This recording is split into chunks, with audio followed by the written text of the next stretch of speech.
I don't know if you can offer any advice or help and direction. I've been following your page for a while and appreciate the advice. Start a business. I've been doing marketing photo shoots on the side since 2022, and then previously I for 3 years when I finished uni. However, I have only earned enough for it to be a side gig.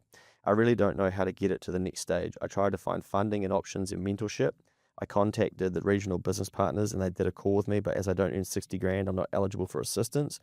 I think my ADHD means I keep getting in my own way. Then I do really good bursts and get a bit overwhelmed. Please, can you offer any advice where to go now? Just so frustrated that it's not progressed. Do you think this podcast so far would have helped that person? 100%. Yeah, Yeah. wicked. Just specifically to them, like I would say that they've probably got all the same problems where they're not charging enough and they're not then, and this is actually why I've weaved in a couple of like photography type Yeah. examples to hopefully that they can see it differently. But, you know, like there'll be a lot of travel involved for them. There'll be a lot of back and forth. The people who pay the least probably have the most demands. Oh, actually, can you make that one black and white? If they've got tendencies of ADHD, they're probably jumping around between a lot of shit.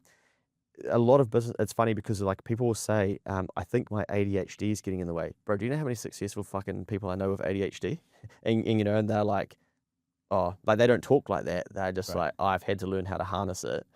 But what they come to learn when they can focus or sort that out or are medicated or whatever is that they've got to just stick to the key tasks. And the key tasks are normally, okay, pricing it right so all the margin and stuff works to start with, and then putting that thing in front of more people. And I talk to clients all the time, no matter what scale their business is at, about needle movers. And for you, it would be if you want to move the needle of this business, how do you find more of these parents that would spend 20 grand, Yeah. even if they're not ready to, you know? And it's like, okay, you could be doing nothing. Oh, what should I be doing? I should like, bang, find another teacher, find someone to reach out to, whatever. Find a student who's pretty disciplined and they're on the path of ready with you and go, you know what? Like, I want to put your child through our scholarship, Mm. our select scholarship, whatever you call it. Would you be open to have a conversation about that? Yeah. And then bang, you know, you're gonna feel nervy. Holy shit, like how's this call gonna go? But you start to become and be that version of yourself that you need to be. The reason that this person will be so scattered is that they'll be trying to juggle so much shit for people that probably aren't paying them Mm. enough. And then they're a creative as well, so they're trying to be highly creative. And then business is often like process and transactional that drains a creative person. So because they can't systemize that, then the creative side starts to drain. And then they think, oh, it's my ADHD or it's all of this stuff. But a lot of it could just actually be that they're doing shit in their business that they don't actually want to be doing. The best way to do that is to price things accordingly. The creative work that you're really good at, get paid well to do that, and then pay someone to do the process, the admin, and the non-creative stuff that drains the person.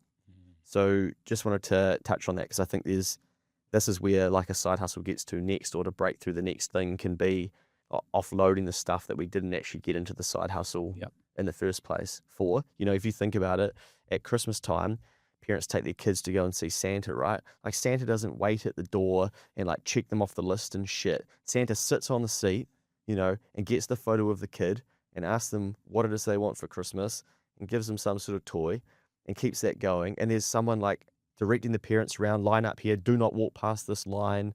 Here's how it's going to work. And Santa just does Santa. Yeah. And I think that's a good analogy That for is what right. we should be doing in business. Yeah. You know, stick to the thing that we're the best at because that's what the world needs us to do more of.